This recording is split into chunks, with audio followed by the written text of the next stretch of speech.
anak yatim piatu yang difitnah mencuri uang di pasar. Tak disangka ditolong oleh miliarder. Pagi itu, kabut tipis masih menyelimuti sudut-sudut pasar tradisional kota sejahtera. Bau anyir ikan bercampur dengan aroma rempah dari kios sayur dan wangi roti hangat dari pedagang keliling menciptakan kombinasi yang tidak biasa.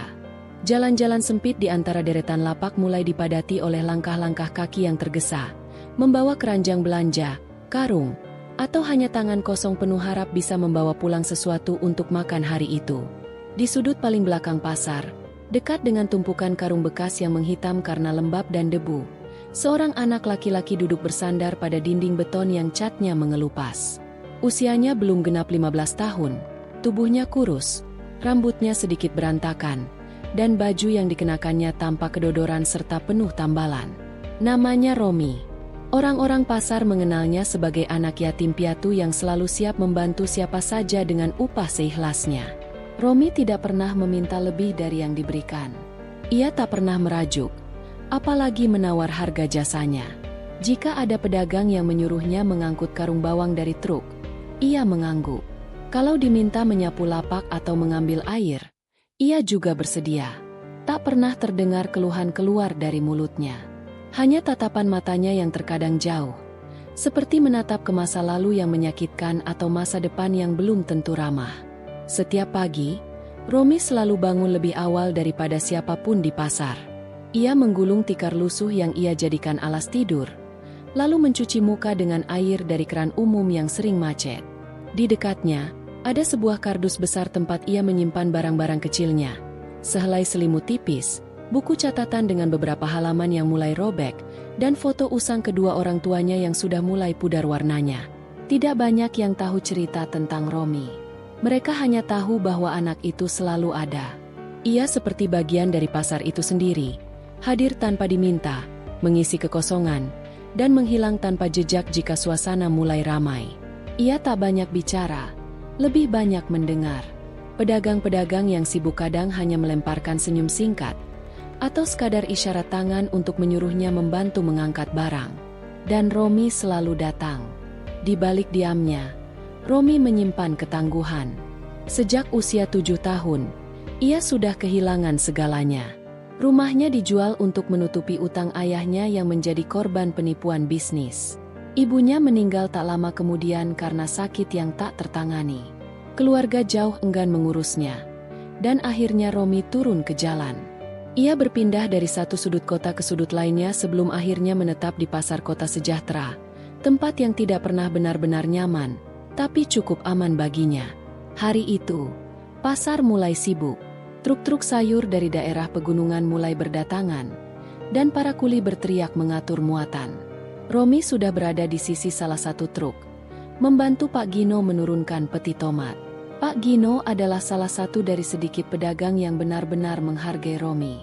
Lelaki tua itu tahu betul seperti apa kerasnya hidup di jalanan. Ia tidak pernah memperlakukan Romi seperti anak suruhan, tapi juga tidak memperlakukannya berlebihan. Hanya secukupnya, dengan hormat yang tulus. Pelan-pelan.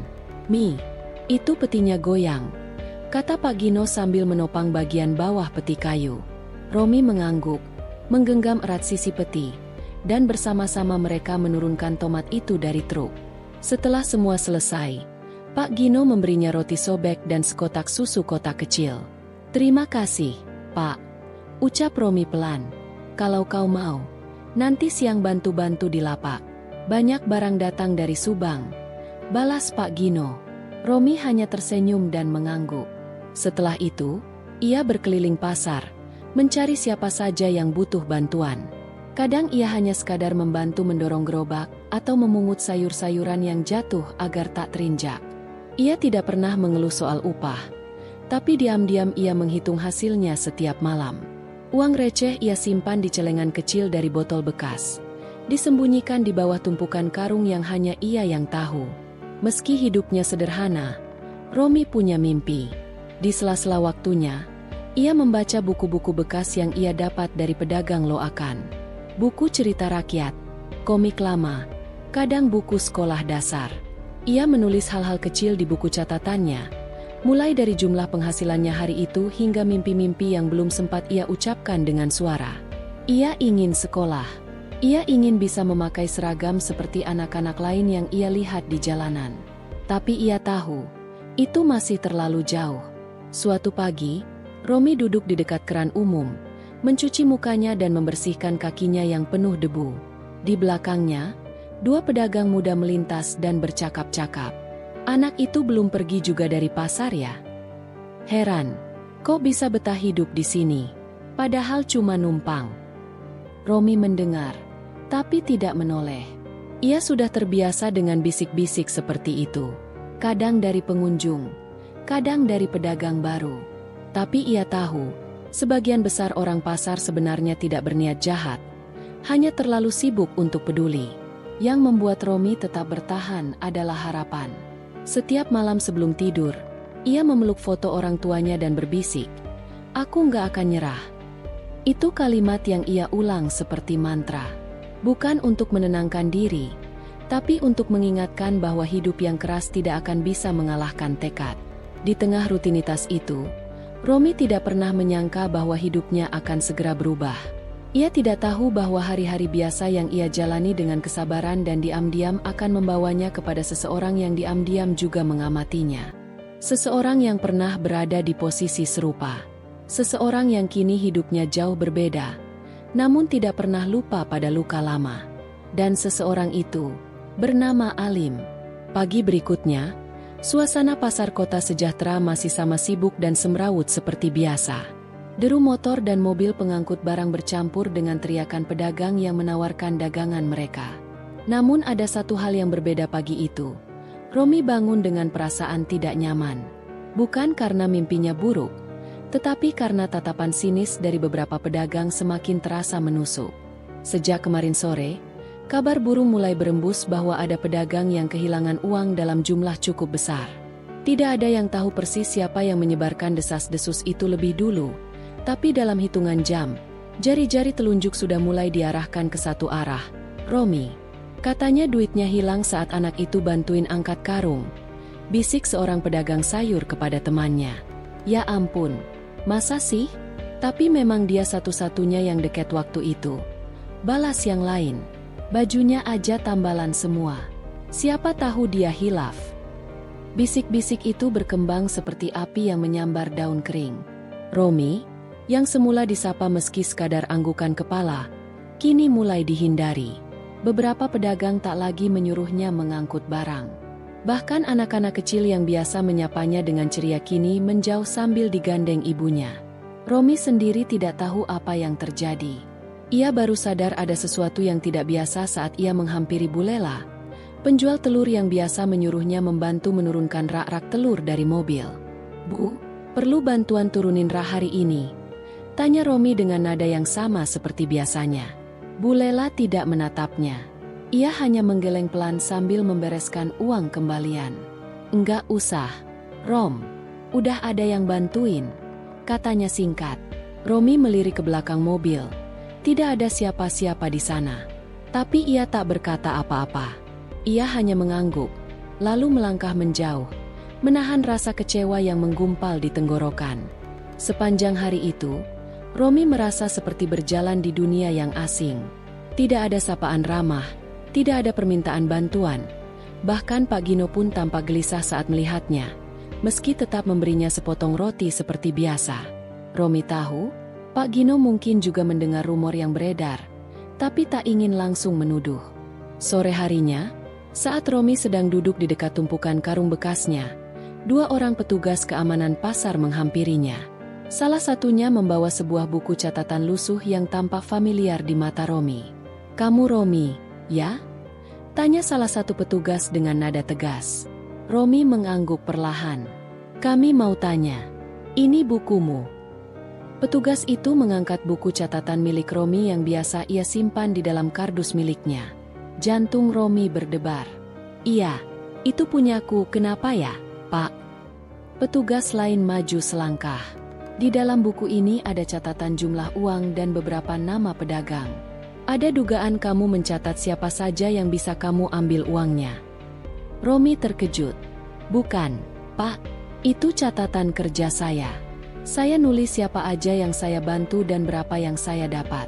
Buat ngitung, buat nyimpen uang saya sendiri. Tapi salah satu pedagang, Bu Minah, kehilangan uang 2 hari lalu. Dan kamu ada di dekat sana waktu itu, kan? Iya, tapi saya nggak tahu apa-apa, Pak. Saya cuma bantuin angkat karung bawang. Setelah itu langsung pergi.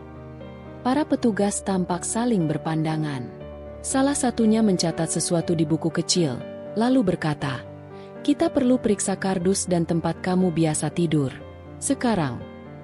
Tanpa bisa membantah, Romi hanya bisa berjalan mengikuti mereka menuju tempat ia menyimpan barang-barangnya. Di bawah tumpukan karung, petugas mengaduk-aduk isinya. Mereka menemukan celengan botol plastik berisi uang receh dan lembaran ribuan yang disusun rapi. Dari mana uang ini? Itu tabungan saya. Dari kerja bantu-bantu setiap hari. Saya nggak pernah ambil uang orang lain. Pak, sumpah demi Allah, saya nggak nyuri. Tapi sumpah itu seolah tertelan oleh keraguan yang sudah mengakar dalam pikiran banyak orang. Beberapa pedagang mulai berkumpul, melihat dari kejauhan. Bisik-bisik makin ramai. Romi merasa seperti dikelilingi oleh mata yang menuduh, meski ia tidak bisa melihat siapa yang lebih dulu menebar kecurigaan. Saat itu juga, datanglah Alim. Ia mengenakan setelan kasual, tidak terlalu mencolok, tapi wajahnya langsung dikenali oleh sebagian besar orang. Ia adalah salah satu orang terkaya di kota sejahtera, pemilik beberapa supermarket besar, termasuk yang baru saja membuka cabang dekat pasar. Alim tidak berbicara. Ia hanya berdiri, memperhatikan dari kejauhan, lalu melangkah mendekat. Suaranya tenang saat ia bertanya pada salah satu petugas, "Apa yang terjadi di sini?" Petugas tampak kaget melihat siapa yang datang. Mereka menjelaskan secara singkat bahwa ada dugaan pencurian, dan Romi menjadi terduga karena ditemukan catatan serta uang di tempat tidurnya.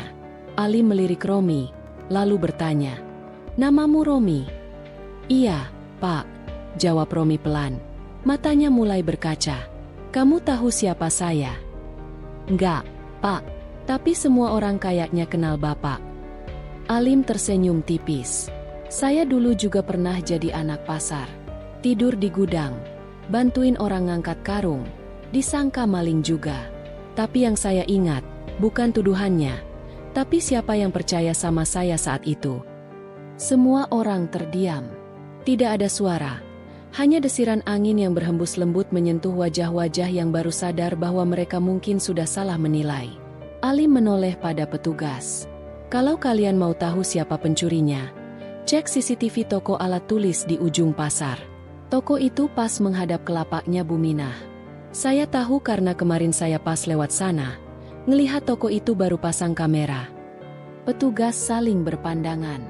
Salah satunya langsung bergerak pergi. Yang tersisa hanya diam dan ketegangan. Alim menatap Romi dengan lembut. "Kamu punya tempat tinggal tetap, Romi?" Romi menggeleng pelan. "Kalau begitu, mulai malam ini, kamu ikut saya. Sementara, sampai semua ini jelas. Gak ada anak kecil yang harus dibiarin sendirian kayak gini." Romi masih terdiam, tak percaya dengan apa yang barusan ia dengar. Dan pasar, yang semula gemuruh oleh kecurigaan, kini sunyi oleh rasa malu. Belum ada jawaban atas tuduhan itu. Tapi satu hal sudah jelas. Kehidupan Romi perlahan mulai bergeser dari gelap menuju terang, entah dengan langkah berat atau ringan. Tapi hari itu menjadi awal dari sesuatu yang tak pernah ia bayangkan sebelumnya. Malam pertama di rumah Alim menjadi pengalaman yang sangat berbeda bagi Romi. Ia tidak terbiasa dengan kasur empuk, ruangan bersih yang harum, dan makanan hangat yang tersaji di meja makan. Meski awalnya kaku dan canggung, Romi perlahan mulai membuka diri. Di meja makan, ia duduk diam menatap sepiring nasi dengan ayam goreng dan sayur bening. Tangannya ragu memegang sendok. "Makan, Romi. Ini semua untukmu," kata Alim lembut sambil duduk di seberangnya. Romi mengangguk pelan. Ia mulai menyendok makanan itu perlahan, seperti takut merusaknya. Setelah beberapa suapan, air mata tiba-tiba mengalir di pipinya. Ia tidak bisa menahan emosi.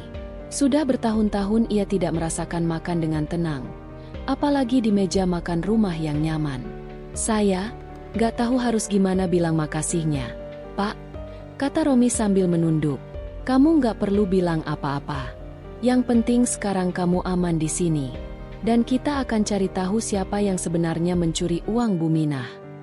Keesokan harinya, petugas kembali menemui Alim. Hasil rekaman CCTV sudah diperiksa. Dalam video itu terlihat seorang pria dewasa dengan topi dan masker mengambil sesuatu dari lapak Bu Minah dan memasukkannya ke dalam kantong jaketnya. Bukan Romi. Wajah pelaku tidak terlihat jelas, tapi tubuh dan gerak-geriknya jauh dari ciri-ciri Romi. Jadi bukan dia pelakunya, kata petugas itu di hadapan Alim dan beberapa pedagang pasar. Kabar itu menyebar cepat.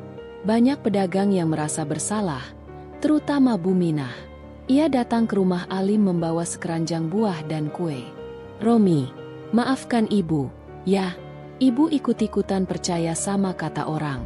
Padahal ibu sendiri nggak lihat apa-apa, ucapnya dengan suara bergetar. Romi tidak menyimpan dendam. Ia hanya mengangguk dan memeluk Bu Minah. Saya ngerti, Bu. Saya tahu ibu juga bingung waktu itu. Hari-hari berikutnya Romi mulai terbiasa dengan rutinitas di rumah Alim. Ia membantu membersihkan taman, menyapu halaman, dan sesekali ikut Alim ke kantor. Alim sengaja memperkenalkannya kepada para pegawainya sebagai anak angkat. Kamu boleh sekolah lagi kalau mau, atau ikut pelatihan kerja.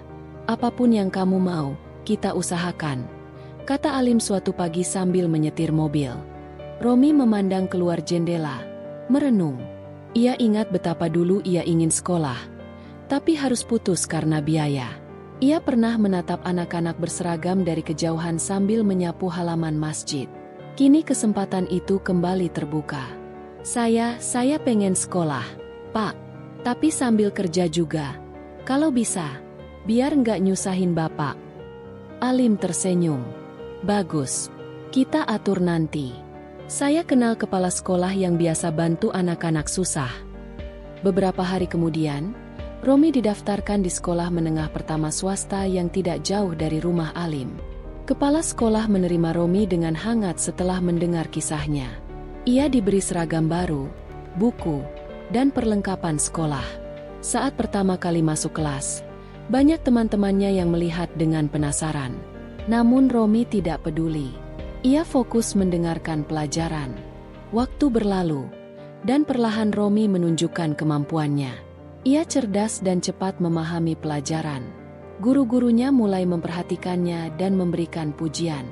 Bahkan, ia dipercaya menjadi ketua kelompok dalam tugas-tugas sekolah. Di luar sekolah, Romi tetap rendah hati. Ia membantu Alim dan para pembantu di rumah. Ia juga tidak pernah lupa menyisihkan waktu untuk mengunjungi pasar. Bukan untuk bekerja, tapi untuk sekadar menyapa para pedagang, membantu mengangkat barang, atau bermain dengan anak-anak yang dulu menjauhinya. Romi sekarang beda banget. Ya, dulu kelihatan lusuh dan kurus. Sekarang rapi dan sehat. Komentar salah satu pedagang. Iya, dan tetap sopan. Nggak sombong. Timpal yang lain. Pak Gino, yang sejak awal mempercayai Romi, merasa bangga. Ia sering menceritakan perubahan Romi kepada pelanggan-pelanggannya. Anak itu, saya bilang dari dulu, bukan anak sembarangan. Cuma perlu kesempatan. Romi sendiri tidak merasa dirinya istimewa. Ia hanya merasa bersyukur karena diberi jalan baru dalam hidup. Setiap malam, sebelum tidur, ia masih menyempatkan diri menulis di buku catatannya. Bukan lagi tentang jumlah uang atau siapa yang dibantu, tapi tentang rasa syukur, tentang mimpi-mimpi kecil yang perlahan mulai terlihat wujudnya. Satu malam, saat duduk di teras bersama Alim, Romi memberanikan diri bertanya, Pak Alim, kenapa dulu Bapak mau nolong saya? Bapak nggak takut saya beneran maling? Alim tertawa kecil. Karena saya pernah ada di posisimu. Dan karena saya percaya, anak yang terbiasa susah itu punya hati yang besar. Orang jahat bisa pura-pura baik, tapi anak baik nggak bisa pura-pura jahat. Jawaban itu membekas dalam hati Romi. Ia tahu, hidupnya tidak akan selalu mudah. Tapi selama ada orang-orang seperti Pak Alim, dan selama ia sendiri berusaha jadi orang baik, maka jalan di depannya akan selalu terbuka. Dan Romi terus berjalan di jalan itu, pelan, tapi pasti, meninggalkan masa lalu yang kelam, melangkah menuju masa depan yang tak lagi gelap. Pagi itu, Romi mengenakan seragam barunya dengan tangan yang sedikit gemetar. Cermin di kamarnya memantulkan bayangan seorang anak yang nyaris tak ia kenali sendiri, bersih, rapi, dan penuh harapan. Ali memerhatikannya dari ambang pintu dengan senyum yang tak ia sembunyikan. "Seragam barunya cocok sekali di kamu, Romi," ujarnya. Romi tersenyum malu-malu. "Terima kasih, Pak. Rasanya kayak mimpi." Ali mengangguk pelan. "Mimpi itu bisa jadi kenyataan, Romi. Kamu sedang membuktikannya." Di sekolah, Romi mulai menjalani rutinitas sebagai siswa baru. Ia masih merasa asing, tapi tak butuh waktu lama untuk beradaptasi. Meski awalnya beberapa teman merasa sungkan, ketulusan dan keramahan Romi perlahan mencairkan suasana. Ia belajar keras, tidak pernah absen, dan selalu menghormati guru. Setiap pagi, ia datang lebih awal dan pulang setelah memastikan tugas-tugasnya selesai. Di rumah, ia tetap aktif membantu. Ali mulai mengajaknya ikut dalam kegiatan sosial yang biasa ia lakukan. Salah satunya adalah kunjungan ke panti asuhan tempat Alim dahulu dibesarkan. Romi terkejut saat tahu bahwa Alim juga yatim piatu. "Jadi bapak juga besar di panti?" tanya Romi saat mereka berjalan keluar dari aula panti. "Iya, dan aku berjanji waktu kecil, kalau suatu hari bisa sukses, aku akan bantu anak-anak seperti aku dulu." Romi mengangguk penuh hormat. Ia merasa semakin mengerti kenapa Alim begitu peduli padanya. Suatu sore, saat Alim dan Romi pulang dari kantor, mereka melewati kawasan pasar. Banyak orang masih sibuk berjualan. Romi meminta Alim berhenti sebentar. Ia turun dan berjalan menyusuri lapak demi lapak, menyapa mereka yang dulu mengenalnya sebagai anak jalanan. "Romi, itu kamu? Astaga, kamu sekarang udah keren banget," seru seorang ibu penjual sayur. "Gak nyangka, kamu jadi anaknya Pak Alim sekarang," tambah yang lain. Romi hanya tersenyum. Ia tidak ingin disebut anak siapapun. Ia ingin dikenal karena siapa dirinya. Kehidupan baru Romi juga membuatnya dikenalkan pada hal-hal yang dulu tak pernah ia impikan. Berkunjung ke museum, ikut seminar pelajar, membaca buku-buku inspiratif yang disarankan Alim.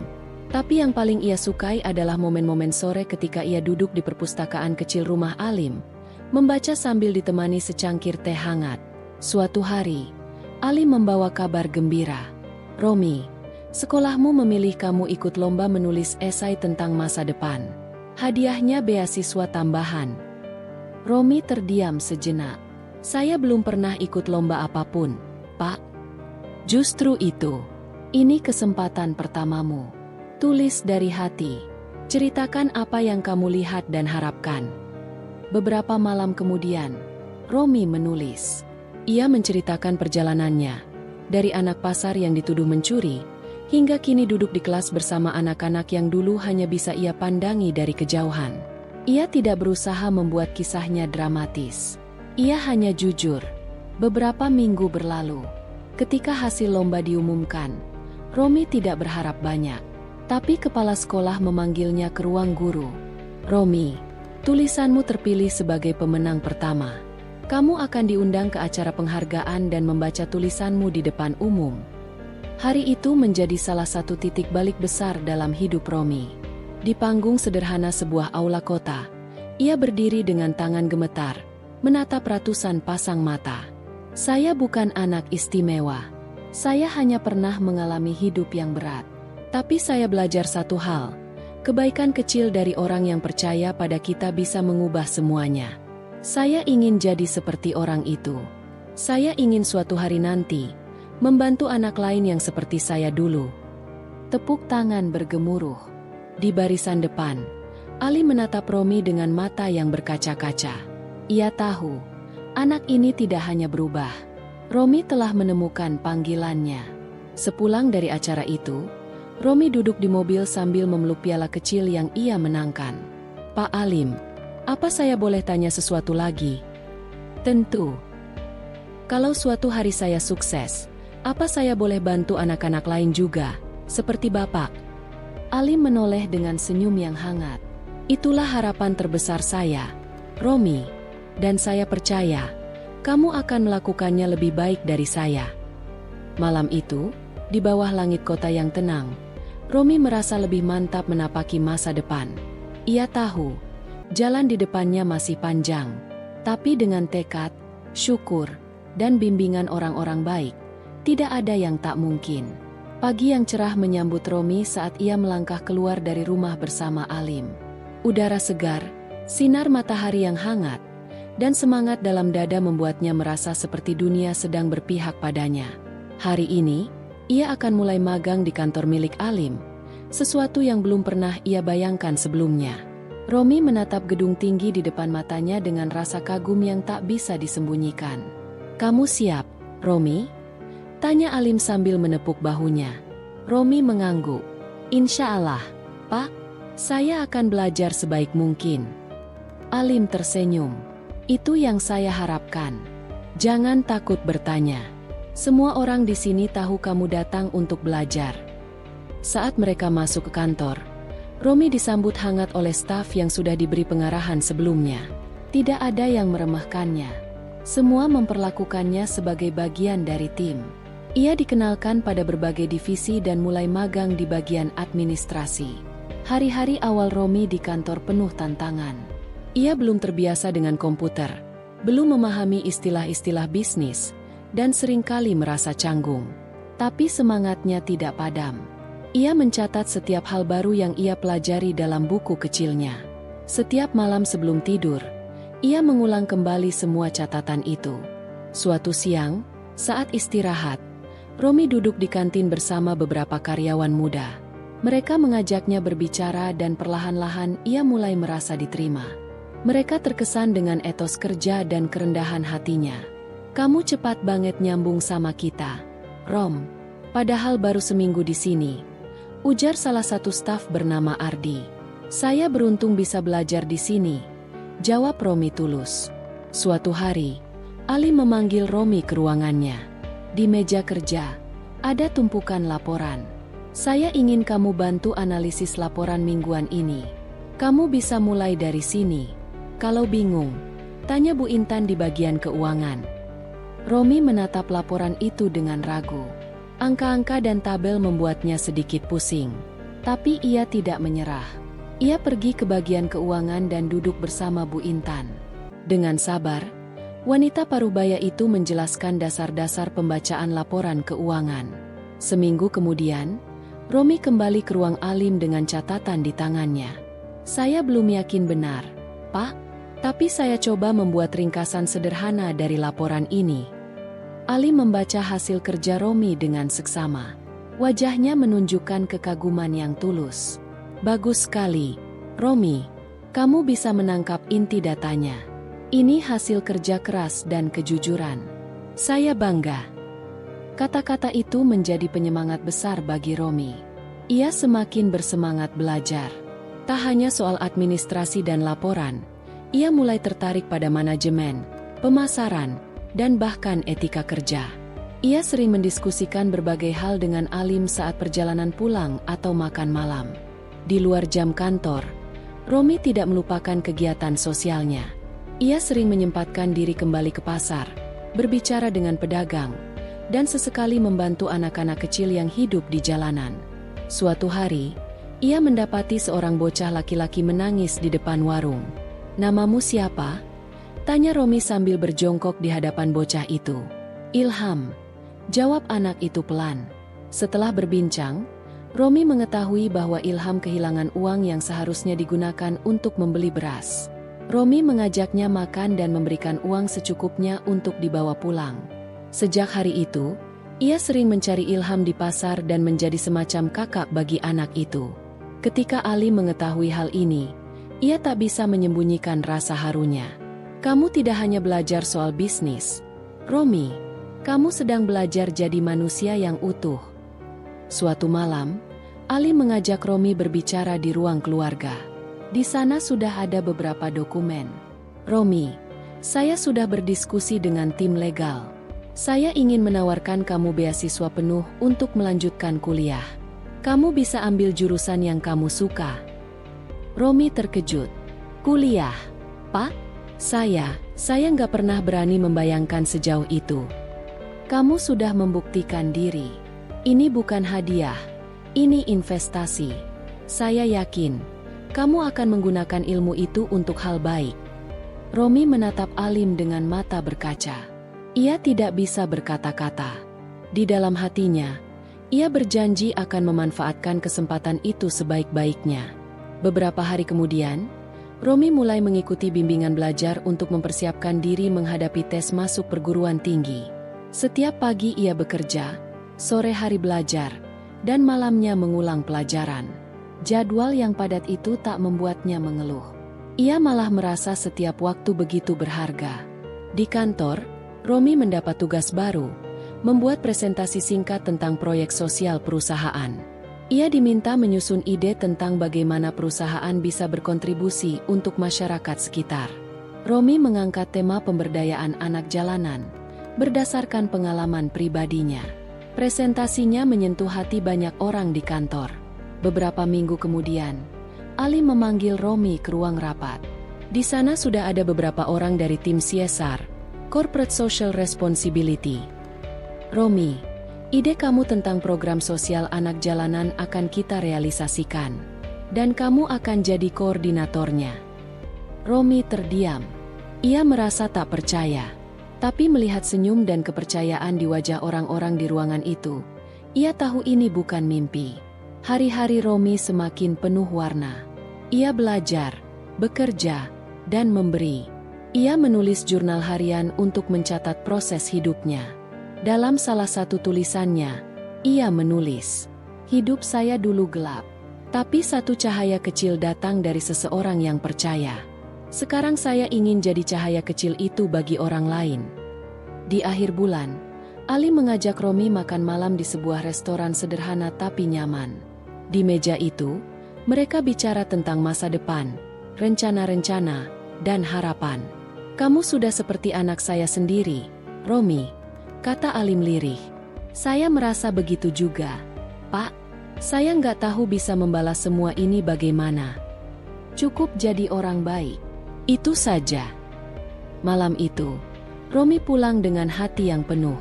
Ia tahu jalan yang ia tempuh tidak mudah.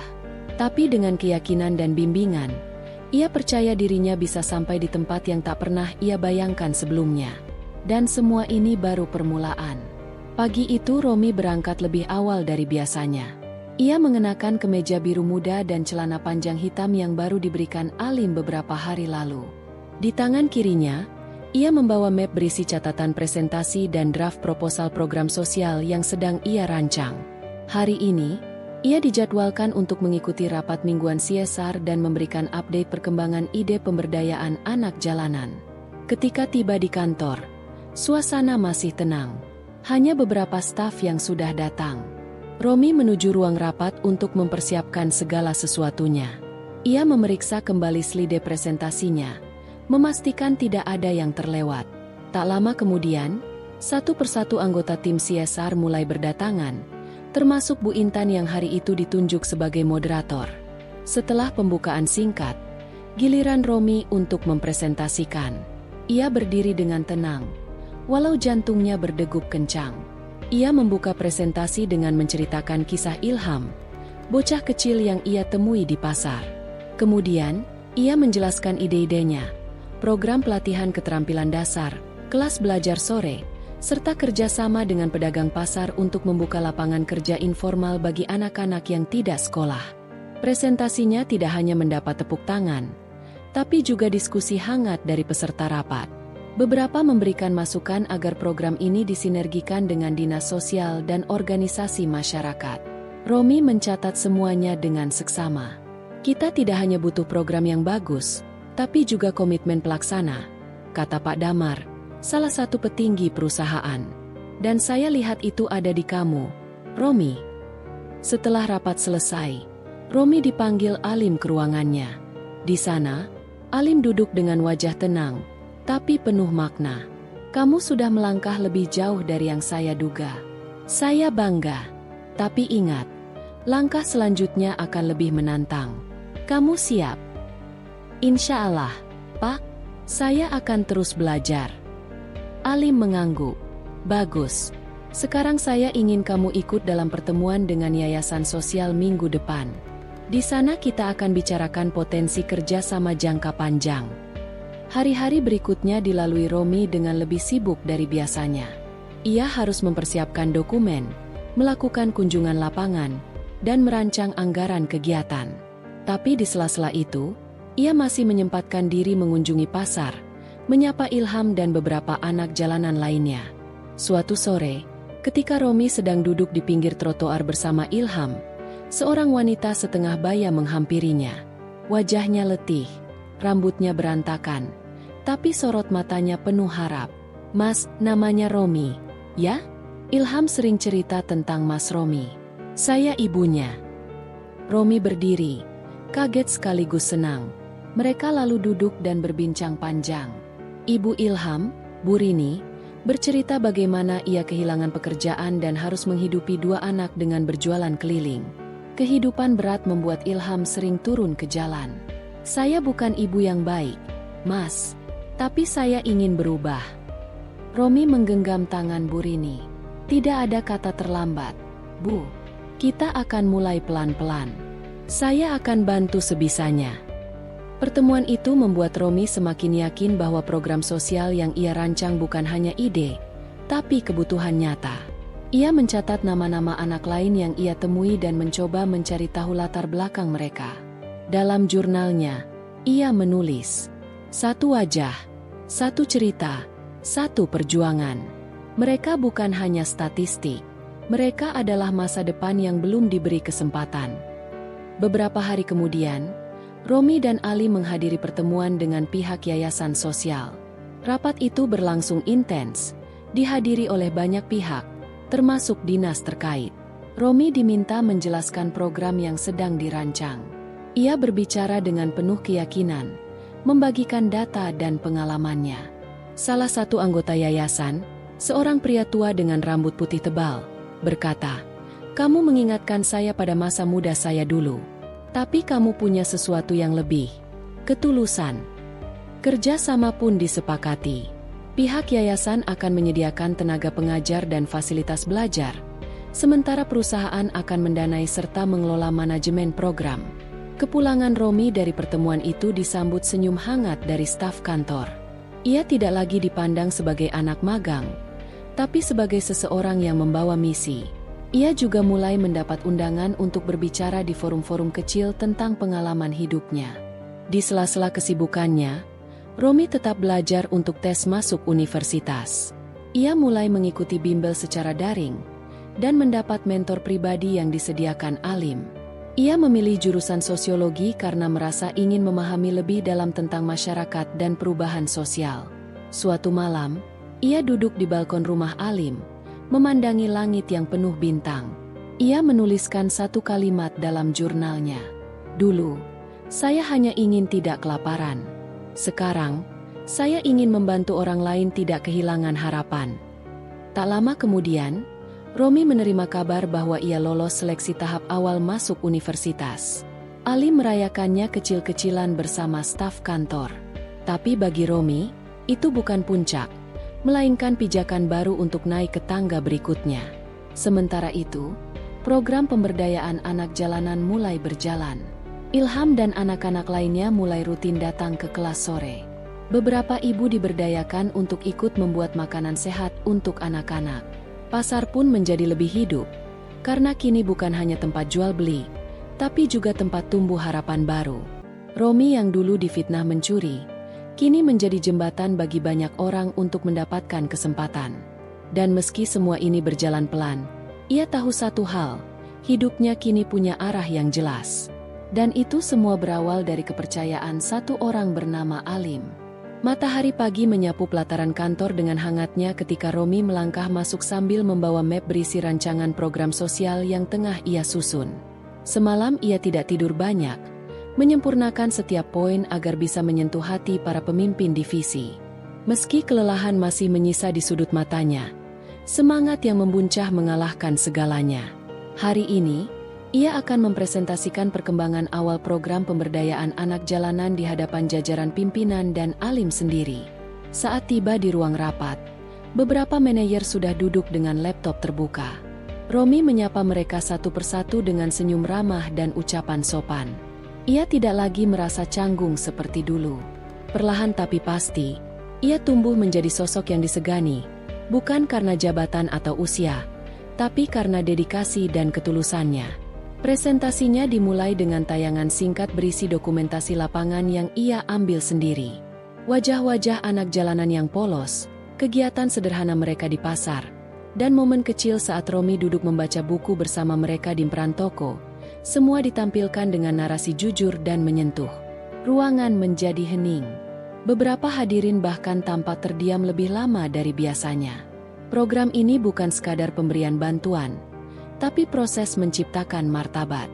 Anak-anak ini perlu percaya bahwa mereka punya masa depan, kata Romi menutup presentasinya.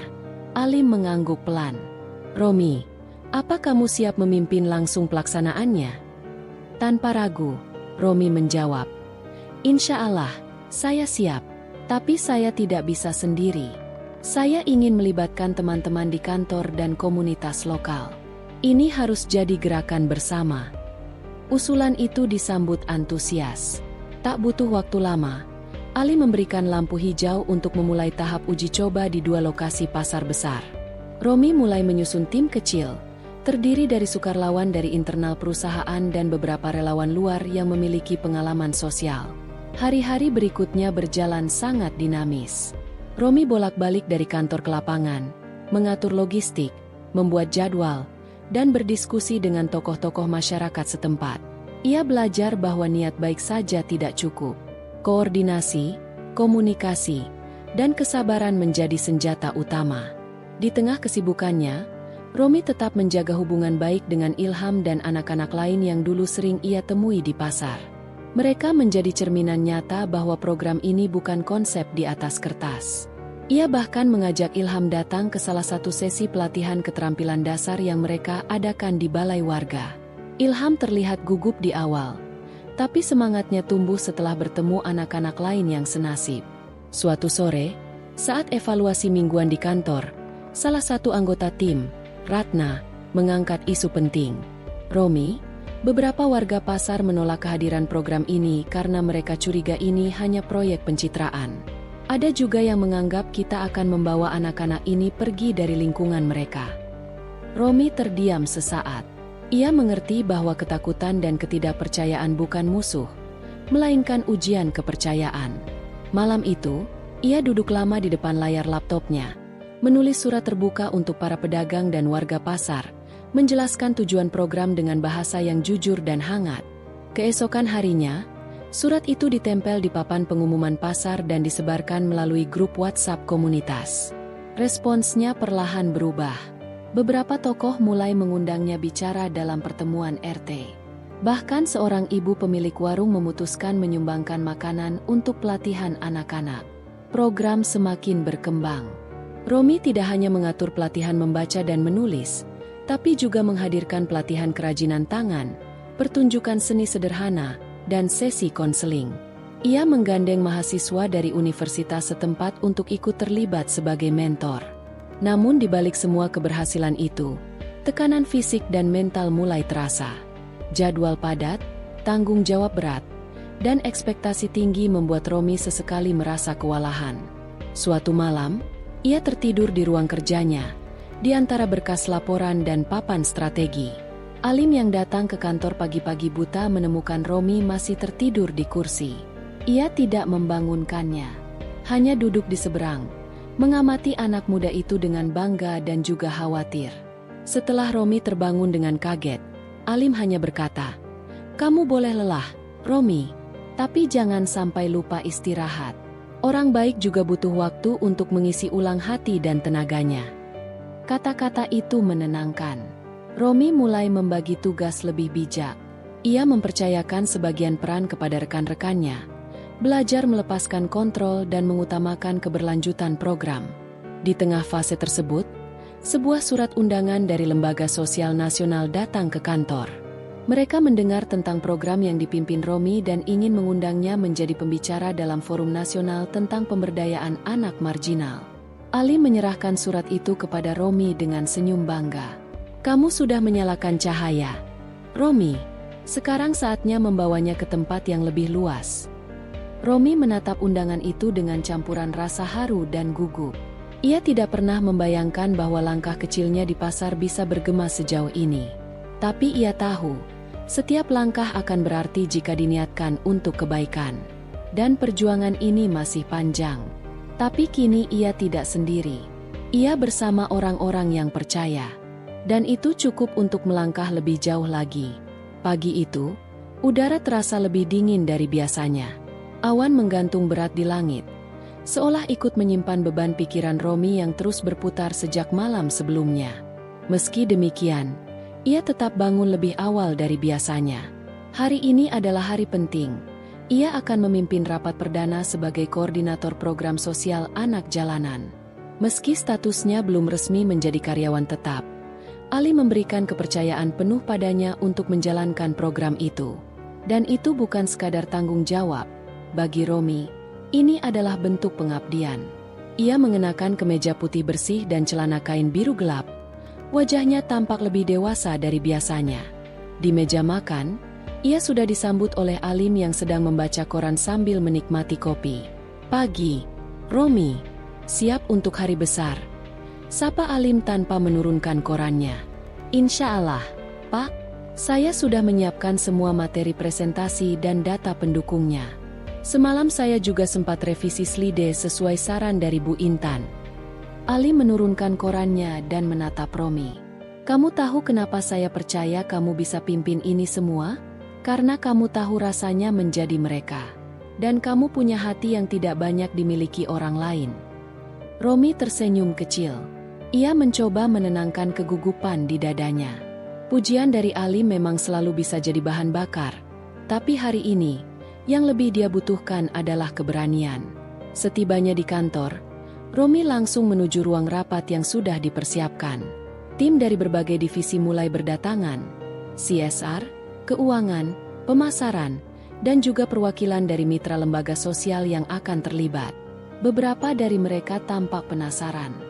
Siapa anak muda ini yang dipercaya Ali memimpin program sebesar ini?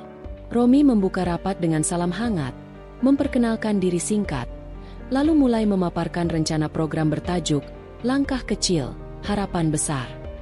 Ia menjelaskan latar belakang program, data populasi anak jalanan di kota, potensi kolaborasi dengan panti asuhan dan komunitas lokal, serta mekanisme distribusi bantuan dan pelatihan. Slide demi slide berjalan lancar. Suaranya mantap. Matanya sesekali menatap para peserta rapat, memastikan setiap gagasannya tersampaikan. Sesekali ia menyisipkan cerita pribadi, bukan untuk mengundang simpati, tetapi sebagai penguat argumen. "Saya tahu rasanya tidur tanpa jaminan makan esok hari.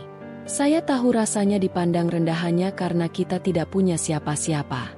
Dan saya tahu, satu uluran tangan yang tulus bisa mengubah arah hidup seseorang. Program ini tidak akan menyelesaikan semua masalah, tapi kita bisa mulai dari yang kecil." Suasana ruangan berubah. Dari sekadar formalitas menjadi penuh empati. Bahkan beberapa perwakilan dari mitra sosial tampak mengangguk pelan. Mata mereka berkaca-kaca. Usai sesi presentasi, beberapa pertanyaan diajukan, dan Romi mampu menjawabnya dengan tenang. Setelah rapat, Ali menepuk pundaknya. "Kamu tidak hanya memimpin rapat, kamu menyentuh hati mereka. Itu kekuatan yang tidak bisa diajarkan di kelas." Hari-hari berikutnya dipenuhi kegiatan lapangan. Romi turun langsung ke beberapa titik tempat anak-anak jalanan biasa berkumpul. Ia membawa tim kecil, gabungan relawan dan staf kantor. Mereka membagikan makanan, mendata anak-anak, dan berbicara dengan mereka satu persatu. Di salah satu sudut pasar lama, Romi kembali bertemu Ilham. Anak kecil itu langsung berlari memeluknya. "Mas Romi, masih ingat Ilham, kan?" "Tentu saja. Gimana kabarnya, Nak? Ilham menceritakan bahwa ia kini tinggal sementara di rumah salah satu pedagang pasar yang merasa iba padanya. Namun, kehidupan masih serba terbatas. Romi mengajak Ilham bergabung dengan program pendampingan yang sedang digagas. Ia menjelaskan bahwa akan ada pelatihan keterampilan, kegiatan belajar sore, dan bahkan fasilitas makan siang gratis. Beneran, Mas? Nanti Ilham bisa belajar nulis juga. Mata bocah itu berbinar. Bisa. Dan nanti kamu juga bisa ajarin teman-teman yang lain, ya? Romi mencatat nama Ilham dalam daftar khusus. Ia merasa seperti memutar kembali masa kecilnya. Bedanya, kali ini ia ada di posisi yang memberi, bukan meminta. Program, langkah kecil, harapan besar, mulai berjalan perlahan. Minggu pertama adalah masa penjajakan. Banyak tantangan yang muncul, kurangnya kepercayaan dari beberapa komunitas, logistik yang tersendat, bahkan kecurigaan dari pihak-pihak tertentu yang mengira program itu hanya pencitraan perusahaan. Namun Romi tidak mundur. Ia datangi satu persatu komunitas, menjelaskan niat baik mereka. Ia duduk bersama anak-anak di pinggir trotoar, mendengarkan cerita mereka tanpa menghakimi. Perlahan, kepercayaan mulai tumbuh. Suatu hari, dalam salah satu kunjungan, ia melihat seorang anak perempuan berusia sekitar 9 tahun duduk diam di pojok gang. Namanya Rara. Ia tidak mau bicara, hanya memeluk lutut dan menatap tanah. Rara ini susah diajak ngobrol. Baru 2 minggu terakhir nongol di sini, bisik salah satu relawan. Romi mendekat, duduk di sampingnya tanpa berkata-kata. Beberapa menit ia hanya diam, mengikuti ritme napas bocah itu. Setelah cukup lama, ia berkata pelan, "Dulu aku juga nggak percaya sama orang. Tapi ada satu orang yang sabar banget ngajak aku bicara. Akhirnya, aku bisa cerita." Rara menoleh perlahan. Matanya sembab. Ia tak bicara. Tapi tatapan itu cukup bagi Romi untuk tahu bahwa benih kepercayaan sudah mulai tumbuh. Malamnya, Romi menuliskan semua pengalamannya hari itu dalam jurnal. Ia merasa semakin yakin bahwa langkahnya tidak salah. Setiap anak yang ia temui mengingatkannya bahwa dunia bisa lebih baik jika ada yang bersedia mendengar. Di kantor, Ali memantau perkembangan program dengan bangga. Ia tahu bahwa Romi bukan sekadar relawan. Ia pemimpin yang lahir dari luka, dan karena itu, ia tahu bagaimana menyembuhkan. "Pak Alim, Romi itu seperti cermin buat kita semua," ujar Bu Intan suatu hari. "Ia nggak cuma kerja, ia menyentuh, mengubah. Saya belajar banyak dari caranya memperlakukan orang." Alim hanya mengangguk. Di hatinya, ia tahu bahwa benih yang ia tanam bertahun lalu telah tumbuh menjadi pohon yang kuat. Tapi ia juga tahu, badai belum tentu selesai. Dan karena itulah, ia harus terus membimbing. Akhir bulan, kantor mengadakan evaluasi internal. Program yang dipimpin Romi mendapat pujian dari semua divisi. Bahkan CEO grup tempat perusahaan Alim bernaung ikut menghadiri presentasi hasil program dan terkesan. "Pemuda seperti ini yang kita butuhkan," ucap sang CEO. "Bukan hanya cerdas, tapi juga berintegritas dan penuh kasih."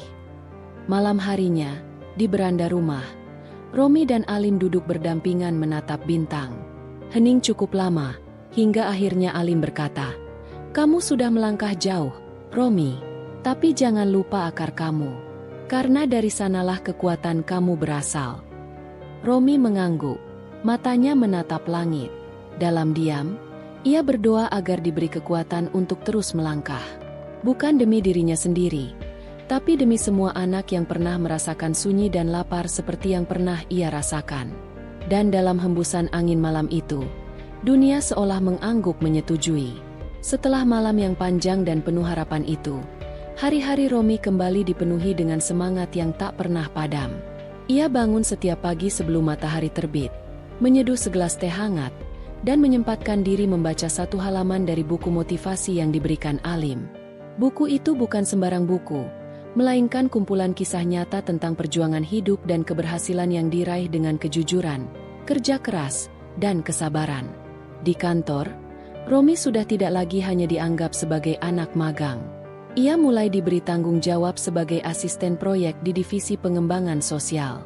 Tugas utamanya adalah memastikan program pemberdayaan anak jalanan yang ia gagas berjalan sesuai rencana. Romi tidak bekerja sendiri.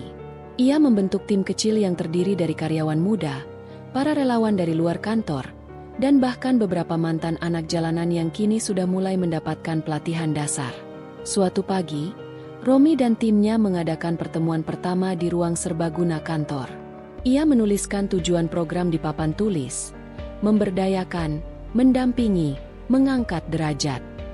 Kita semua di sini karena percaya bahwa setiap anak layak punya kesempatan, bukan sekadar diselamatkan, tapi diberdayakan, ucap Romi membuka pertemuan. Salah satu peserta, Dimas, seorang pemuda yang pernah hidup di jalanan, angkat tangan. Kalau ada anak-anak yang gak percaya diri buat ikut program ini, gimana caranya bikin mereka mau terbuka? Romi mengangguk paham. Kita harus mulai dengan hadir, bukan menggurui. Kita temani mereka, ajak ngobrol seperti teman, bukan seperti petugas. Percaya itu gak bisa dipaksa, tapi bisa ditumbuhkan. Minggu-minggu selanjutnya dihabiskan Romi dan timnya menyusun kurikulum sederhana. Mereka bekerja sama dengan beberapa komunitas pendidikan informal, mendatangkan mentor dari berbagai bidang, bahkan membuka kelas seni dan keterampilan seperti melukis, membuat kerajinan, dan servis elektronik dasar. Sementara itu, kehidupan pribadi Romi juga mengalami perubahan besar. Ia sudah resmi diterima di salah satu universitas swasta ternama lewat jalur beasiswa penuh. Kuliahnya dimulai malam hari, setelah jam kerja. Walau lelah, Romi tak pernah mengeluh.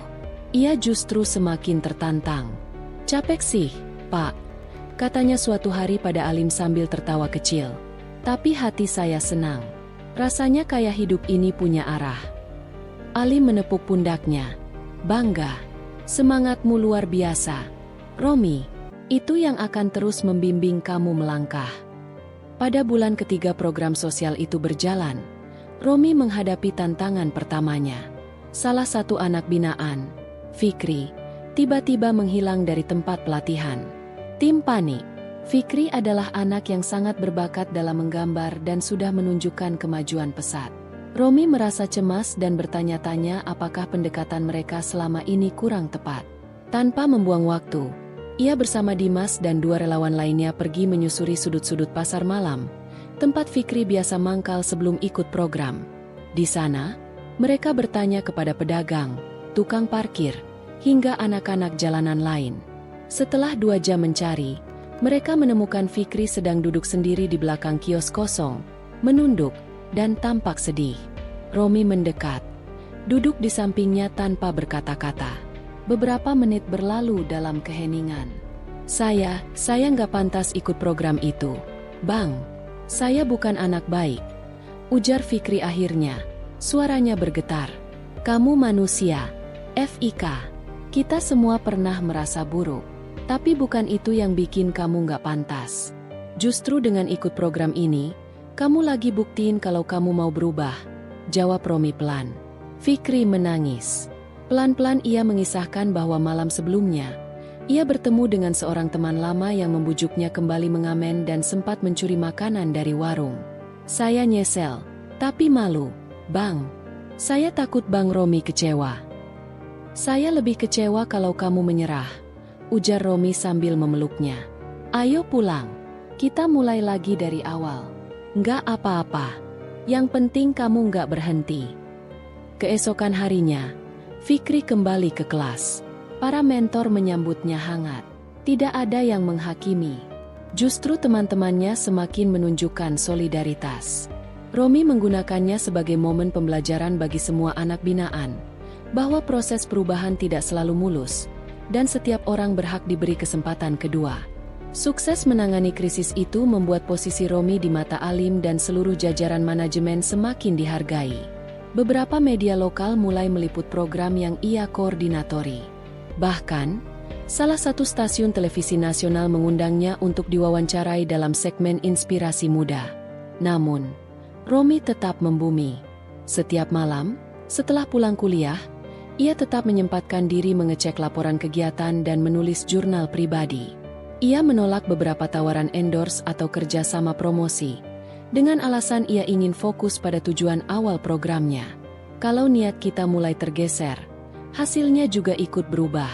Saya nggak mau program ini jadi sekadar pencitraan, ucapnya pada salah satu wartawan yang memuji. Alim yang menyaksikan semua perkembangan ini hanya bisa tersenyum dalam diam. Di dalam hatinya, ia tahu bahwa anak muda bernama Romi ini tidak hanya akan menjadi pemimpin masa depan, tetapi juga cahaya harapan yang menular kemanapun ia melangkah. Malam itu, Alim menuliskan sebuah catatan di buku hariannya. Kadang, bukan darah yang membuat seseorang jadi anak, tapi kebaikan, ketulusan, dan keyakinan yang tumbuh bersama. Romi, bagiku, bukan lagi sekadar anak yatim piatu yang pernah dibela. Ia kini adalah bagian dari hidup yang membuat dunia ini lebih layak untuk diperjuangkan. Dan jalan mereka berdua masih jauh. Tapi satu hal yang pasti, kepercayaan yang telah ditanamkan kini mulai berbuah, dan buahnya manis bagi banyak jiwa. Langit pagi tampak lebih cerah dari biasanya.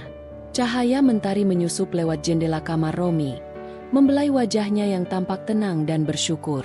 Di atas meja kecil di samping tempat tidurnya, terdapat tumpukan buku catatan dan brosur kampus yang sudah ia baca berkali-kali. Hari itu adalah hari yang ditunggu-tunggu, pengumuman kelulusan tes masuk perguruan tinggi. Sejak mengikuti bimbingan belajar, Romi tak pernah menyanyiakan satu hari pun. Ia belajar dengan tekun, tidak hanya untuk membuktikan bahwa dirinya mampu, tapi juga sebagai bentuk syukur atas semua kebaikan yang telah ia terima. Alim, seperti biasa, tetap menjadi pendorong terbesar dalam hidupnya. Di kantor, suasana tampak berbeda. Banyak karyawan yang sudah tahu bahwa Romi akan menerima hasil pengumumannya hari ini. Mereka menunggu dengan harap-harap cemas seolah Romi adalah adik mereka sendiri. Ketika waktu pengumuman tiba, Romi duduk di depan komputer. Jari-jarinya sedikit gemetar saat mengetikkan nomor registrasinya. Layar menampilkan hasilnya. Romi menatap dengan mata membelalak, lalu menutup mulutnya karena tak mampu menahan rasa haru. "Saya lulus, saya diterima," katanya pelan. Suara gemuruh tepuk tangan langsung memenuhi ruangan. Beberapa staf memeluknya, dan tak sedikit yang ikut meneteskan air mata.